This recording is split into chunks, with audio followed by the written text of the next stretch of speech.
Hoje a gente tem um convidado que vai ajudar a gente a entender um pouquinho a importância da bucomaxilo na cefaleia, na dor orofacial. Eu estou aqui com meu amigo Luiz Severo, neurocirurgião, que está sempre aqui nos abrilhantando. Luiz, 10º episódio, velho. tema interessante, hein? Tema interessante. E algo extremamente comum, porque quando a gente está falando de cefaleia, é uma das principais queixas no ambulatório do neuro. Sem dúvida, ela é incapacitante, ela faz o paciente não ir no trabalho, faz o paciente não ir na faculdade, deixa de ter ganhos financeiros e faz com que traga também, além disso, ansiedade, depressão. E dentro desse leque da cefaleia crônica, uma avaliação especializada de um bucomaxilo é fundamental. Então, hoje conosco, quando a gente... é uma coisa muito interessante, porque às vezes a gente fica na superficialidade do possível diagnóstico de DTM. Então, a gente vai aproveitar ele aqui que só, viu? Para a gente tirar algumas dúvidas e reforçar para os nossos pacientes quando é que a gente vai pensar numa possível disfunção temporomandibular, que é aquela articulação que pode ser uma das causas dessa queixa que é a cefaleia crônica tão comum. Então, e hoje com a gente tem o cirurgião bucomaxilofacial, Dr. Alfredo Lucas Neto, coordenador do serviço de cirurgia bucomaxilofacial do Hospital de Trauma daqui de Campina Grande, e vai bater um papo com a gente. Seja bem-vindo, Alfredo. É um prazer ter você aqui com a gente. O prazer é meu, Daniel, Luiz. É sempre uma satisfação estar batendo um papo com vocês e esclarecendo dúvidas da população em geral sobre todos os temas da cirurgia bucomaxilofacial. Vamos começar com algo, como eu coloquei, bem comum, né? A cefaleia, a gente sabe que a cefaleia crônica pode estar presente até 30% da população. E dentro do pacote cefaleia crônica, a gente está falando aí de diversas causas. Enxaqueca, cefaleia tensional, cefaleia por abuso medicamentoso, neuralgia do trigêmeo, cefaleia insalva, são das principais. Mas dentro também tem a cefaleia, tem a dor orofacial, que é uma nomenclatura que é colocada, que é de um domínio muito importante de vocês. Eu queria que tu definisse pra gente o que é a dor orofacial e como vocês, qual é o racional da avaliação do bucomaxilo nessa patologia? Então, a dor orofacial, a DTM é uma sigla que foi dada, que foi até criada, uma especialidade da odontologia chamada disfunção temporomandibular. Ela engloba uma série de disfunções, de transtornos relacionados à articulação temporomandibular, os músculos da mastigação e os tecidos adjacentes. Os músculos da mastigação, um dos principais músculos da mastigação é o temporal. O músculo temporal, ele se insere nas têmporas, nessa região daqui, e uma dor miofacial por estresse, por tensão, por acúmulo de tensão nessa musculatura da mastigação, pode levar a uma cefaleia na região temporal. Essa cefaleia está relacionada à disfunção temporomandibular. Não necessariamente a articulação.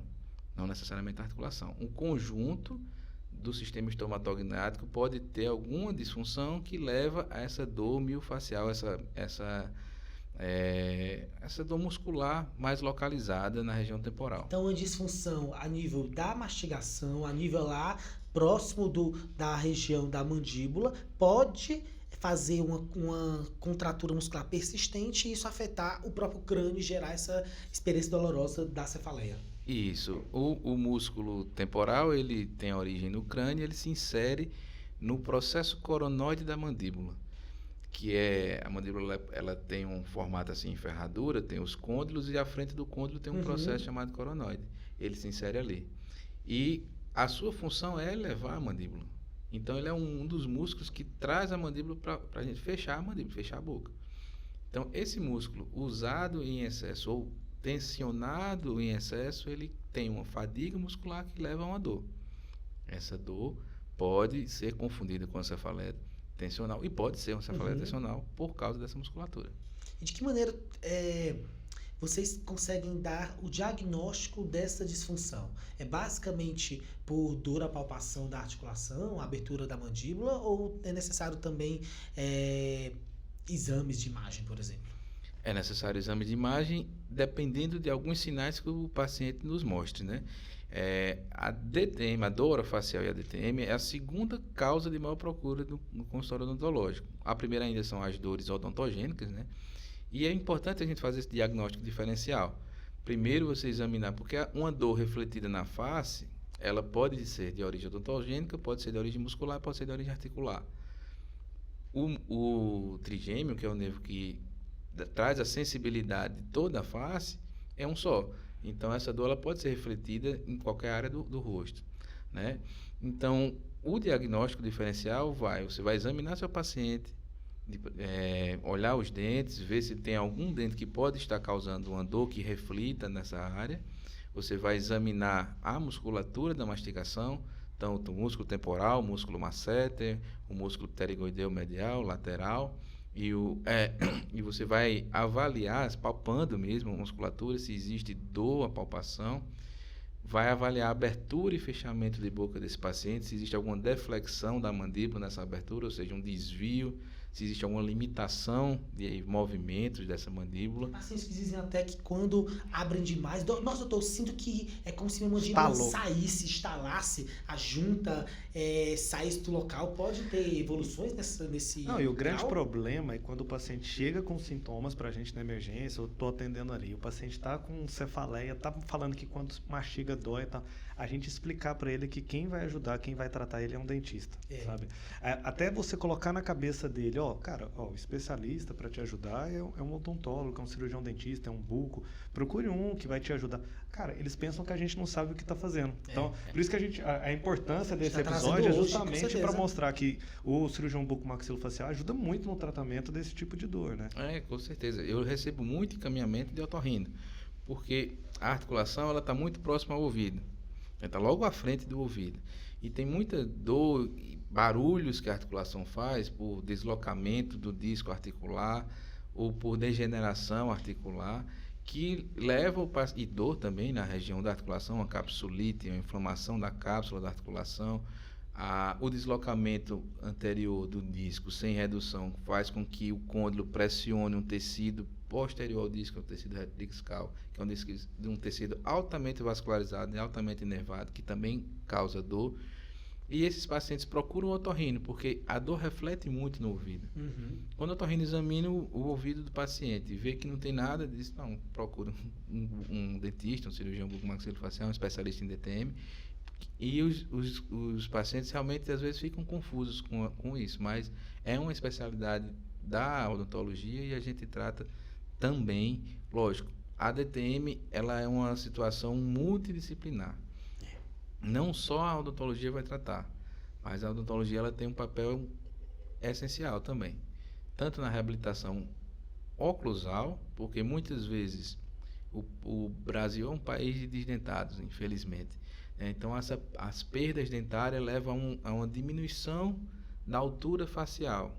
Entenda, a mandíbula ela tem esse movimento. Se eu perco a altura facial, se os dentes desgastam, diminuem o tamanho, eu faço com que esse movimento leve minha articulação mais para frente do que ela normalmente iria. Teria alguma coisa parando e agora não tem mais. Não tem mais. Vai mais para frente, entendi. E isso pode causar alguns distúrbios na articulação.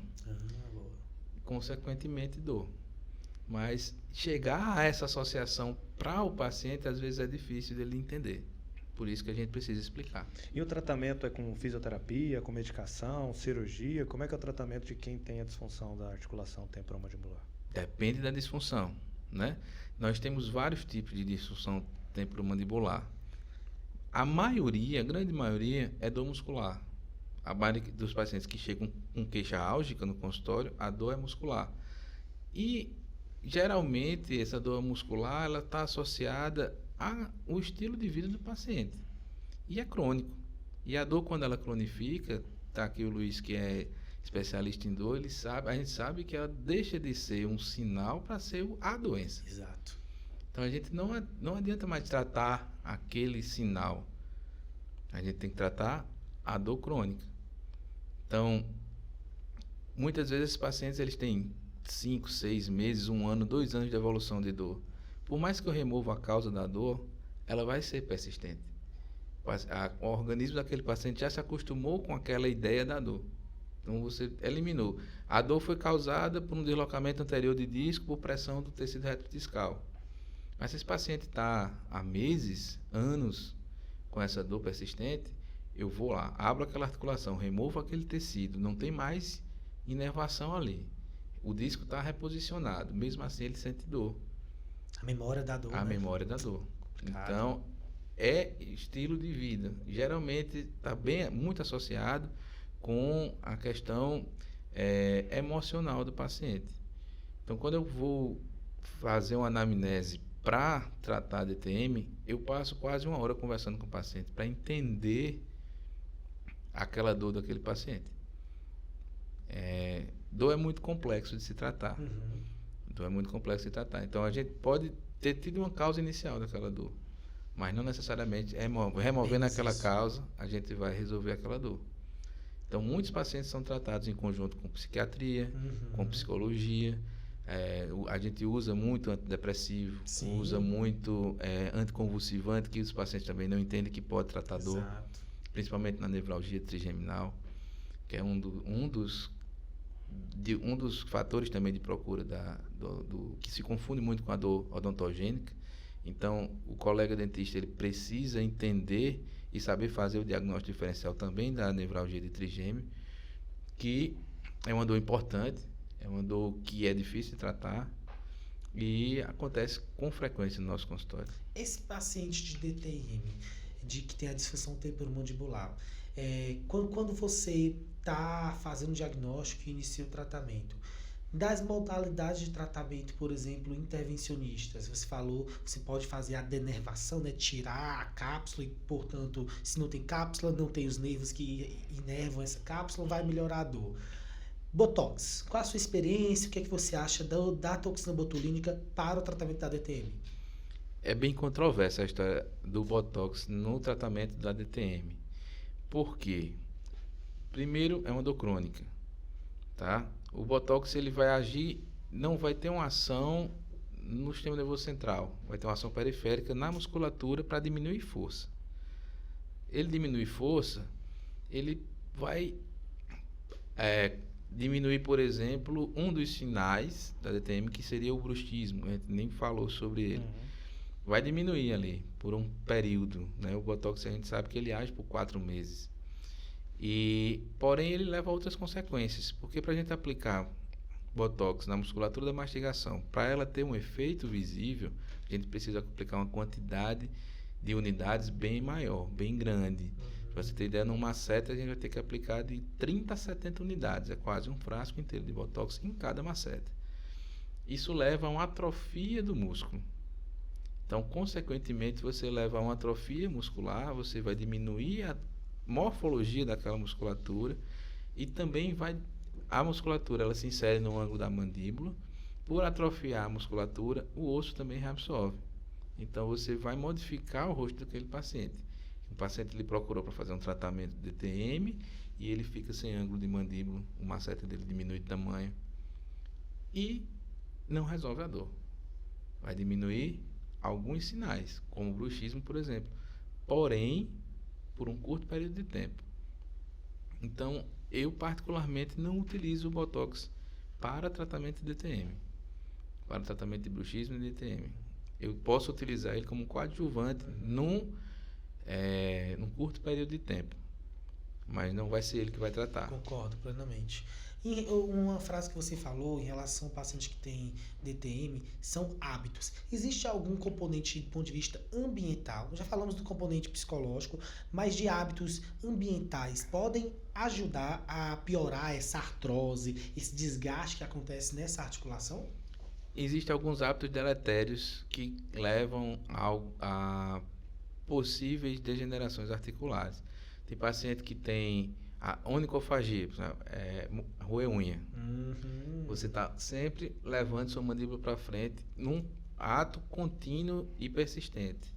Tem gente que tem mania de morder ponta de caneta, morder lápis, apoiar muito o queixo com a mão, apoiar o queixo em uma superfície mais dura por muito tempo.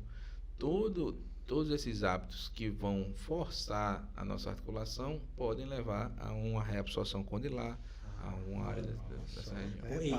Pode parar de roer. Exatamente, unha. boa vez. Ó, você falou sobre bruxismo, e questão de bruxismo em criança. Meu filho, quando ele vai dormir, cara, é quase todo dia, E você começa a escutar parecendo que tá batendo castanhola lá no quarteiro. E assim, como é que é o tratamento? Uma criança de 5 anos, como é que é o tratamento de questão de bruxismo em crianças? Você já recebeu? Como é que é? Então, eu não trato criança, porém nós temos 2 tipos de bruxismo, né? O bruxismo noturno e o bruxismo não é diurno, tem um outro nome que eu acabei esquecendo, de vigília, o bruxismo de vigília. A maioria dos pacientes que têm bruxismo noturno são crianças, certo? Mas o componente principal do bruxismo na criança é do sistema nervoso central, é um componente emocional. Então, o tratamento do bruxismo em criança é psicólogo.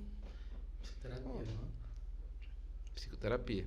E se ficar muito tempo batendo isso aí, quais são os danos? Por exemplo, vai danificar os dentes? Desgaste dos dentes. Lógico, a gente tem que avaliar também a questão oclusal da criança, se ela tem alguma maloclusão, né?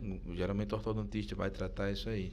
O mau posicionamento dentário, uma arcada que ela não tem um encaixe adequado, se o paciente tem uma classe 3, né, que é o queixo mais para frente, ou ele morde em topo, então os dentes se encontram não no seu encaixe ideal, mas em topo, aquilo ali vai causar um desgaste na parte oclusal, principalmente dos dentes anteriores, diminuindo também o tamanho de face e tem algumas outras consequências. A criança pode ser tratada também juntamente com o seu odontopediatra. Eles usam algumas plaquinhas também, pode usar alguns aparelhos que vão diminuir esses danos aos dentes. Porém, a causa principal do bruxismo, ela é central. E tem alguns casos de verminoses que também causam bruxismo, né? Algumas verminoses também causam bruxismo. Então, avaliar a questão sistêmica do paciente pediátrico, ver se não tem, fazer um examezinho de fezes, ver se não tem nenhum vermezinho ali, passar um vermífugo, avaliar todo o conjunto, né? Todo o conjunto. Mas uma grande maioria do bruxismo noturno, a causa principal é emocional. Boa. Um ponto que eu quero trazer aqui é a oportunidade de a gente estar conversando com um cirurgião dentista. Você até puxou um início do gancho. Uma das dores, já considerada uma das piores dores do mundo, é a neuralgia do trigêmeo. E a neuralgia do trigêmeo, ela tem como característica perfil clássico, é uma mulher mais idosa, com a dor na região da face. Essa dor é uma dor paroxística, ou seja, que vai e que volta, que dura segundos a minutos, que entre uma crise e outra tá normal. Só que tem momentos que o paciente entra numa crise atrás da outra que acaba perdendo peso porque não consegue se alimentar. Então a dor piora quando vai escovar o cabelo, escovar os dentes, quando sorri, quando fala. Então imagina o quão incapacitante é a neuralgia do trigêmeo. Só que com certeza você já teve pacientes que chegou a avaliar que também tiveram a história clássica de ter perdido vários e vários dentes. Não, porque a dor queimando, ardendo, choque é por conta de uma alveolite, é uma inflamação do dente. E eu queria que tu trouxesse pra gente de que maneira o cirurgião dentista pode e o paciente também se alertar a essa diferença. Veja como eu caracterizei a neuralgia do trigêmeo, como é que seria a dor secundária ao processo do alvéolo, lá do local onde fica o dente. Então, a dor trigeminal, ela é bem característica, como você falou. Então, é muito importante os colegas cirurgiões dentistas se atentarem o que o paciente fala, escutar o nosso paciente. Porque na hora que ele me fala que ele tem uma dor lancinante, que ele diz que sente choque, é como se tivesse pregos, ferrões de abelha no rosto dele, eu não vou desconfiar nunca de um dente, eu vou examinar os dentes. Vou examinar os dentes, vou radiografar para dizer que não tem nada ali. Mas Sim. Não vou mutilar meu paciente, como eu já vi vários casos de mutilação dos pacientes, removendo todos os dentes, quando aquela dor é trigeminal. Eu chego no diagnóstico, e o diagnóstico da neuralgia trigeminal é clínico, não adianta pedir exame, ressonância, tomografia, os pacientes chegam, mas vai pedir nenhuma ressonância? Não tem necessidade. A gente começa a tratar com um anticonvulsivante, eu tento explicar para o paciente que é a nevralgia de trigêmeo, porque quando passa um anticonvulsivante, vai sempre aquele questionamento. Mas eu não estou tendo convulsão. Aí eu digo, olha, é um nervo. O mesmo nervo que está na periferia é o nervo que está dentro do cérebro, só que no cérebro, aquela convulsão vai se desenvolver de uma forma. Você vai ter a crise convulsiva em si. Quando ela está na periferia, provavelmente vai causar esse tipo de dor que você está sentindo. Aí eles começam a confiar e aderem ao tratamento. E muitas vezes é eficaz. Sim. Muitas vezes é eficaz. O Luiz está aqui, pode falar com mais propriedade que eu, a grande maioria das dores trigeminais, elas são idiopáticas. O paciente diz, não, vou procurar, eu já teve pacientes meus que procuraram outros colegas neurocirurgiões que não, vamos tratar, já fizeram vários tipos de tratamento, ablação por radiofrequência, teflon na artéria basilar, e nada resolveu. Quando é o diagnóstico que é feito errado. Exatamente. Peguei um paciente ontem no consultório. O paciente veio que, não, doutor, eu tenho neuralgia do trigêmeo e foi indicado o tratamento cirúrgico. Que um dos procedimentos é realmente isso. Você faz uma craniotomia na parte posterior do crânio e separa o nervo da artéria. A artéria fica batendo e o paciente fica tendo dor. Só que quando você vai examinar e conversar, não tem nenhuma, primeiro que é um rapaz jovem, você já desconfia. Neuralgia do trigêmeo no homem e no jovem já desconfia. Segundo, que ele não tem essas características que a gente falou. É aquela dor que vai no fundo, que dói, que passa segundos e para. Ela não fica latejando dias e dias e dias. Não fica assim. Então, quando você começa a avaliar, o paciente tem, na verdade, uma neuralgia do nervo alveolar que melhorou com bloqueio. E acabou. Então veja que o diagnóstico é baseado em quê? Eu fiz muita coisa? Não, conversei. E caracterizei adequadamente a dor. Então, realmente, como você falou, tratar a dor é extremamente complexo. E quando o paciente está diante de uma dor crônica, até mesmo se confunde. Já tem tanto tempo de uma sensibilização daquela região que o paciente não consegue compreender e vai aceitando propostas e propostas e propostas na tentativa de melhorar. Mas realmente, quando você faz a avaliação adequada, quando você exclui diagnósticos diferenciais e propõe um tratamento, 80% vão resolver com tratamento medicamentoso. O tratamento cirúrgico de balão, radiofrequência ou a descompressão é para 20% para casos bem selecionados. Bem selecionados, exatamente. E essa questão da diagnóstico diferencial, ela é importantíssima, né? Você escutar seu paciente. E a dor, o paciente que vem para mim tratar de dor crônica, eu tenho que explicar para ele, eu explico várias vezes, que é uma doença crônica, que ele não vai ficar curado daquilo, que a gente tem metas e objetivos. Exato. Eu quero diminuir aquele desconforto, eu quero trazer ele de volta para a sociedade, mas dizer que eu vou curar Exato. é muito pretensão da minha parte. Porque realmente é muito complexo de se tratar e curar uma dor crônica, qualquer uma que seja. Exatamente. E quando a gente está diante de toda essa cascata de sensibilização, é um paciente que, como você bem falou, quando o paciente tem essa dor por mais de 3 meses, o problema não é mais loco-regional. O problema se tornou cerebral. Eu tenho toda uma maquinaria cerebral agora disfuncional, pronta para ficar fazendo cascatas de transmissão do impulso nervoso de dor. Então, o paciente realmente ele precisa ser encarado dessa maneira e estabelecer expectativas, porque a gente puxa por outro ponto. Esses pacientes que têm disfunção temporomandibular, esses pacientes que têm dor crônica e dor orofacial, eles muitas vezes têm doenças psiquiátricas psicológicas, sintomas de ansiedade, depressão e catastrofização. Um dos pontos que eu sempre procuro nos pacientes que têm cefaleia crônica e dor orofacial que aparece no consultório é a busca de catastrofização, porque isso é péssimo para o resultado. O que você vê sobre isso em relação ao componente psicológico interferindo diretamente no resultado? 99% dos pacientes têm um componente psicológico. A catastrofização ou a vitimização que o paciente se sente, muitas vezes aquele paciente que tem ansiedade, é um paciente que tem problemas outros familiares, e aquela dor se tornou simbólica e uma muleta para ele. pelo fato daquela dor incapacitante naquele momento, toda a família se volta para cuidar e ele não quer mais perder aquele cuidado, então não quer se curar. Exato. Inconscientemente, às vezes não é consciente, porque ele não quer ter aquela dor também. Mas, assim, por isso que é importante o acompanhamento psicológico, por isso que é importante o acompanhamento psiquiátrico, a utilização de antidepressivos, a utilização de medicações de ação central. Daniel é gastro, então os pacientes que chegam para mim com DTM crônica são pacientes que já estão tomando anti-inflamatório, deve estar com úlcera, com o estômago todo lascado ali, e não tem efeito nenhum. Não tem efeito nenhum, porque aquela dor não é mais local. Ele toma quilos de anti-inflamatório de AINE e não vai resolver a dor. Quando a gente passa um antidepressivo, mais simples que for, um amitriptilina de 10 miligramas para início de tratamento, com uma semana o paciente está sentindo menos dor. E não está mais tomando analgésico. Exato. Entendeu?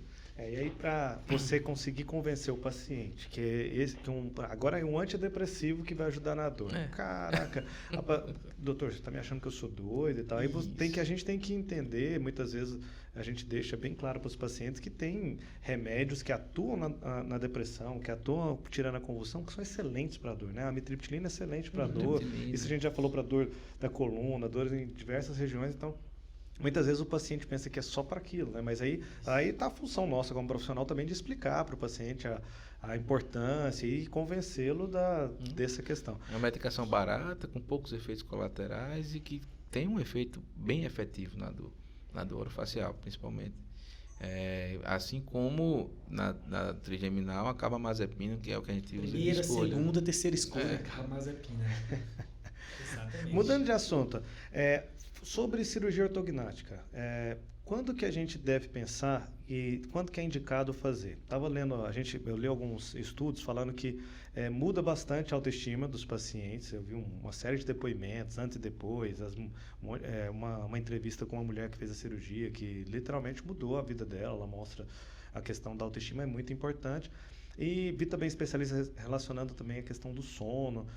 A cirurgia ortognática, quando que eu devo pensar em fazer esse procedimento? E o que é a cirurgia? Vamos lá. Cirurgia ortognática. A cirurgia ortognática, ela é um procedimento cirúrgico para correção de deformidades faciais. Então, o paciente que tem uma deformidade facial, uma má relação entre as arcadas dentárias, né, a maxila, que é o maxilar superior, como é comumente escutado, e a mandíbula, o maxilar inferior, como se é falado também, estão em desalinhamento, em desacordo. A mandíbula cresceu demais, ou cresceu de menos, ou a maxila também é mais curta do que deveria ser, e a cirurgia ortognática, ela se propõe a fazer essa correção do posicionamento das arcadas.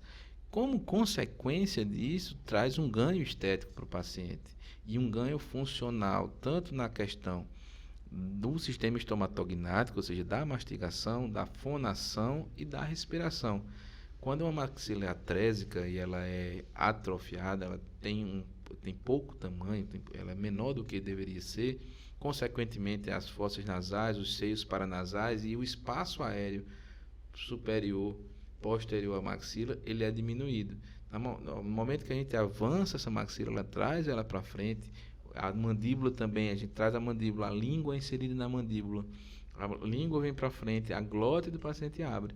Então, a região da orofaringe abre, um espaço aéreo para poder passar mais ar, é bem mais aumentado. Então, resolve ronco, resolve apneia e melhora esteticamente e funcionalmente a face do paciente. Então não é só estético, é funcional também. É estético, né? E funcional. Agora, um ponto que sempre alguns pacientes quando colocam essa cirurgia é a dor. Como é que é esse manejo aí da dor pós-operatória de uma cirurgia dessa? Cirurgia ortognática não dói. Ô, louco. É mesmo. No pós-operatório não é dolorido. Boa. É incômodo, porque você mexeu com o rosto inteiro, né? E existe um desconforto alimentar no pós-operatório, porque eu restringo a alimentação do meu paciente em líquido pastoso por aí até 45 dias. Porém, quando a gente faz as osteotomias, tanto na maxila como na mandíbula... Vocês quebram o osso, né? A Literalmente? gente corta o osso. Não dizer que eu quebro ele. A gente faz osteotomias. A gente planeja, é uma cirurgia 100% planejada. Hoje é totalmente digital. A gente faz todo o planejamento de forma digital. Então a gente tem como prever passo a passo essa cirurgia. Ela é bem planejada. A gente prevê passo a passo tudo que vai ser feito nessa cirurgia. As osteotomias, que são os cortes no osso, e esses avanços que faz, quando a gente corta a mandíbula, por exemplo, o nervo trigêmeo, o ramo do trigêmeo, que é o alveolar inferior, está por dentro da mandíbula. Na hora que eu avanço essa mandíbula, existe um estiramento desse nervo. Então, por consequência desse estiramento, ele vai ter uma parestesia temporária, mas vai haver essa parestesia. Ou seja, ele vai perder temporariamente a sua função, é como se tivesse tudo anestesiado ali. Da mesma forma na maxila, né? O nervo alveolar superior e o nervo infraorbitário também, ele num procedimento cirúrgico, ele vai ser traumatizado. Então, também vai ter parestesia daquelas regiões. Por ter a parestesia, não haverá dor no pós-operatório. Entendeu? Agora, tem bastante edema no pós-operatório, o edema realmente é incômodo e a única área que o paciente ainda reclama um pouco é do lábio superior, que é uma área que a inervação vem pelo nariz e a cara que tem algum componentezinho ali que ainda dói um pouquinho. Porém, O que o pessoal reclama, que eu vi, é no pré-operatório, que tem que colocar um aparelho, né? Falam que é um pouco incômodo. São todos os pacientes que têm que colocar esse aparelho, no planejamento vocês têm que utilizar, como é que é? 99% a gente tem que fazer uma ortodontia prévia à cirurgia. Entenda, a gente vai encaixar duas arcadas que nunca se encontraram, porque a mandíbula sempre foi maior, a maxila sempre foi menor, ou etc. Eles nunca se encontraram. Então, aqueles dentes não se posicionam adequadamente. A natureza tenta compensar isso aí. Então, os dentes da maxila geralmente são inclinados para frente, para tentar chegar no dente da mandíbula. A mandíbula, geralmente, o dente é inclinado para trás, para tentar chegar ali, mas não chega. O que acontece? Eu preciso que o ortodontista, o colega ortodontista, alinhe esses dentes com a base óssea. Então, vai ter uma piora esteticamente inicial, para que esses dentes estejam alinhados em base óssea, para que eu consiga encaixá-los no trânsito operatório. Porque senão eles não vão ter esse encaixe, eu não vou ter estabilidade na minha cirurgia. Então, a grande maioria realmente precisa da ortodontia prévia. Alguns casos bem pontuais, existe a questão do benefício antecipado, onde a gente reposiciona primeiro os ossos para depois fazer a ortodontia para encaixe, mas é bem pontual, quase 1 ou 2% dos casos que tem essa indicação. E alguns casos que, por exemplo, o paciente fez um tratamento ortodôntico na infância, na adolescência, geralmente são pacientes do tipo classe 2. Quem é o paciente classe 2? É aquele que tem a mandíbula retraída, mas conseguiu ali fazer aquela compensação dentária, mas a face não foi tratada. Alguns desses casos, por haver já um encaixe ortodôntico, eu não preciso do aparelho no transoperatório. Eu consigo movimentar essas arcadas, girar esse plano oclusal para trazer a mandíbula mais para frente, sem precisar do aparelho ortodôntico. Mas também são casos bem pontuais. 90%, a grande maioria dos casos, a gente precisa do aparelho, sim. Uma atuação, puxando agora um outro leque do bucomaxilo, eu sendo neurocirurgião do plantão em trauma, a atuação do bucomaxilo no trauma de face, né? A gente sabe que o traumatismo craniano é um problema, uma endemia no nosso país e no mundo, e quando esses pacientes, seja agressão, acidente motociclístico, automobilístico, além do trauma de crânio ou mesmo trauma abdominal, politrauma, eu tenho um trauma de face. E esse trauma de face, ele traz um problema tanto de estético como funcional.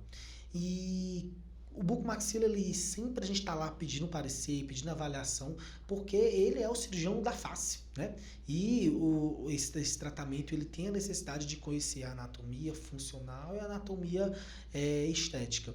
Aí eu queria que tu colocasse pra gente na tua experiência de plantões e de trauma de face, quais são as principais alterações que você observa e quais são os cuidados que o bucomaxilo tem nesse paciente de trauma de face? Então, o trauma de face também é uma epidemia, né? A gente tem uma quantidade razoável de pacientes que a gente atende toda semana lá no Hospital de Trauma aqui de Campina Grande, né? Principalmente por acidente motociclístico, que é bem volumoso esse tipo de trauma, mas também agressões físicas, agressões por arma de fogo, agressões por armas brancas, que causam fraturas na face. As fraturas da face, elas têm como consequência uma perda de função mastigatória do nosso paciente, a principal consequência da questão da maxila e da mandíbula, bem como as fraturas zigomático-orbitárias, que podem causar como consequência perda parcial ou total da visão. Então a gente trata desde as fraturas de maxila, de mandíbula, de nariz, de órbita, de zigomático e da região frontal.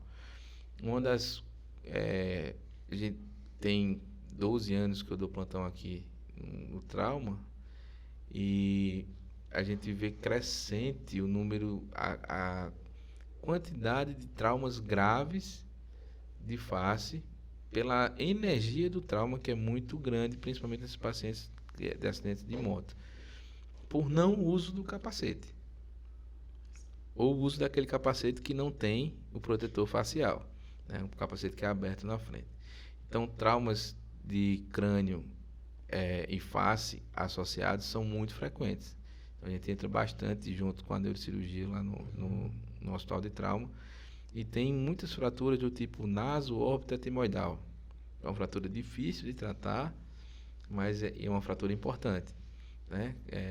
Onde todo esse complexo do nariz, da órbita e do osso etimoide, que é da base do crânio, está fraturado, e a gente tem que reposicionar isso aí para que o paciente volte a enxergar melhor, porque geralmente causa um telecanto traumático, ou seja, um afastamento do canto dos olhos, ou aumenta essa região. Então, por vezes, a gente tem que tratar com enxertos ósseos, a gente tira até do parietal um enxertozinho para fazer o nariz e tal.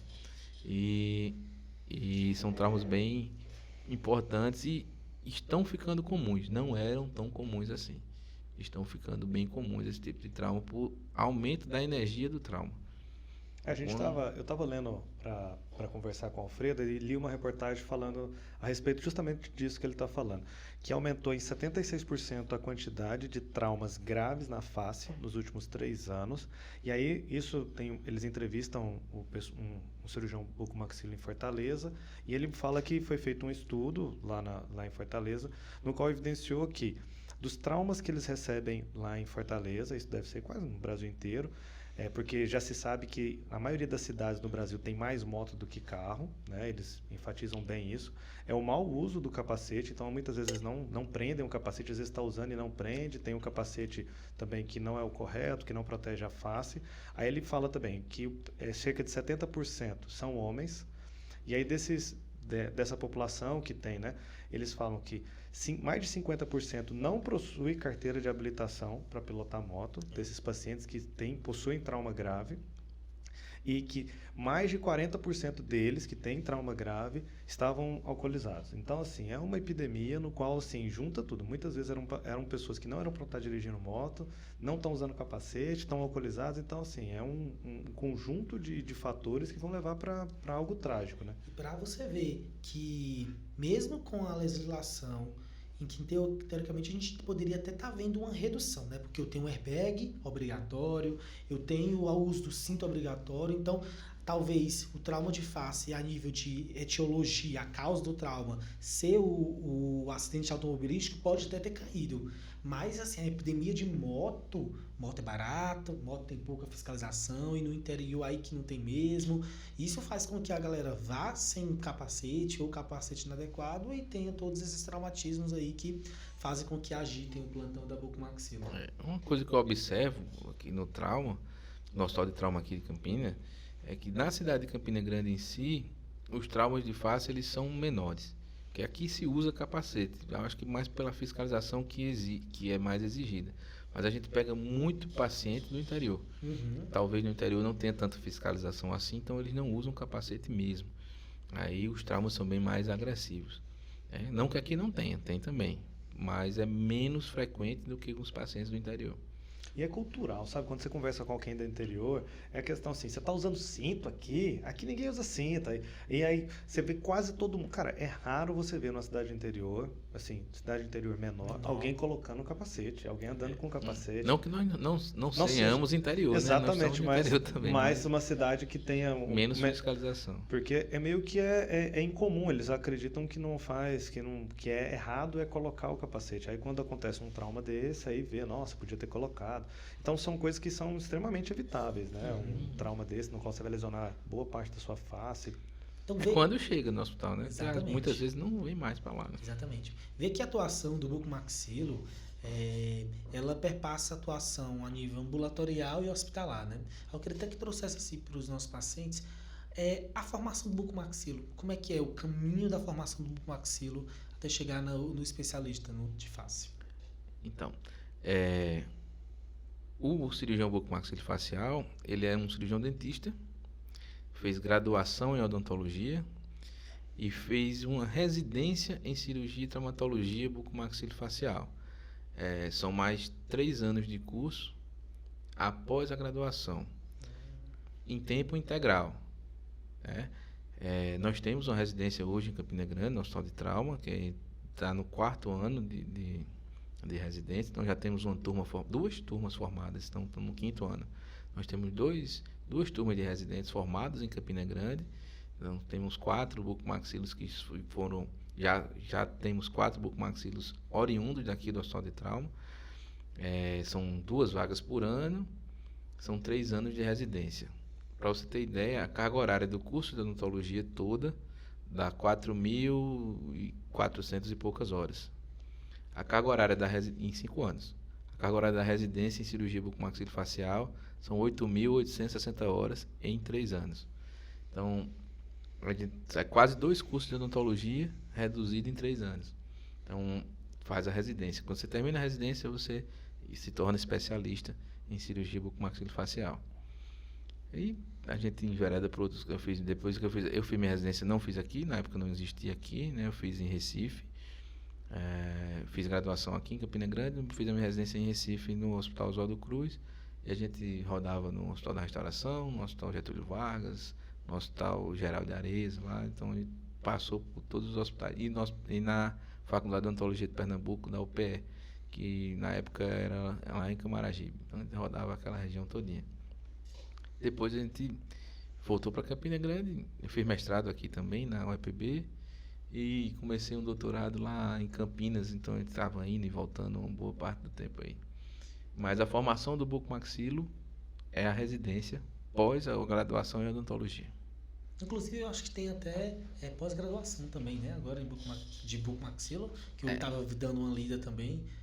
E para o MEC, você ter um curso de pós-graduação com mais de 400 horas, ele pode lhe certificar como especialista em alguma coisa.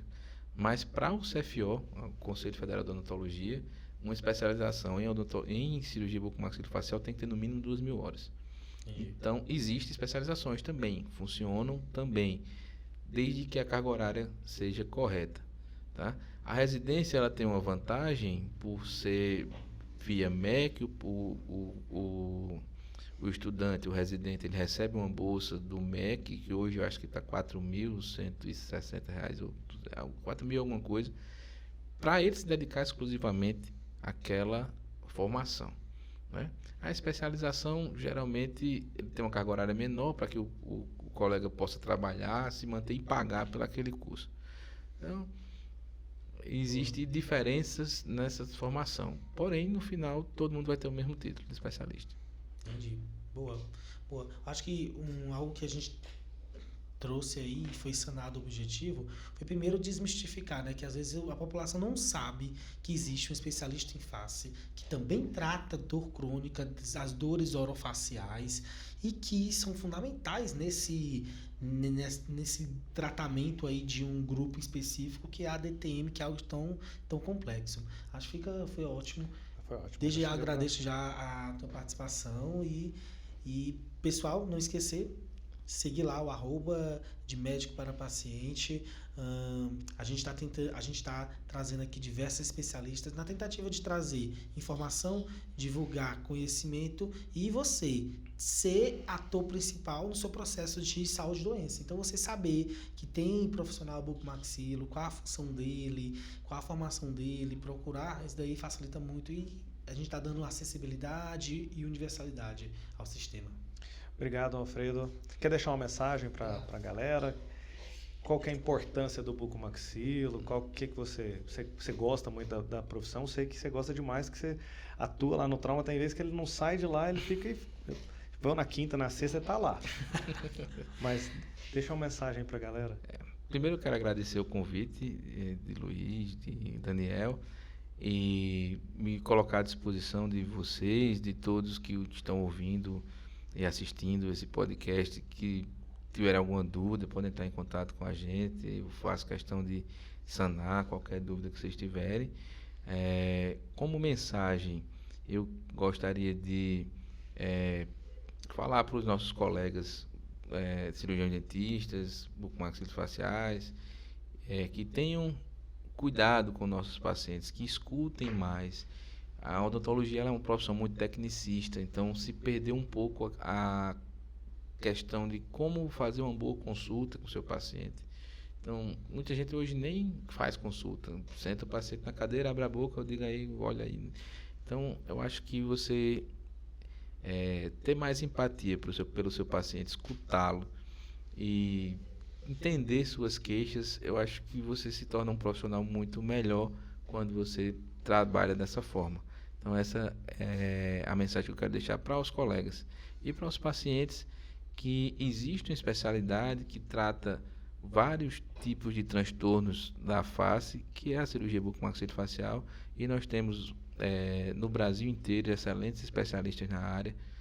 E tem algum problema na face, pode procurar o bucomaxilo, que ele vai lhe orientar como resolver. Show de bola. Show. Muito obrigado. Valeu, pessoal. Um forte abraço.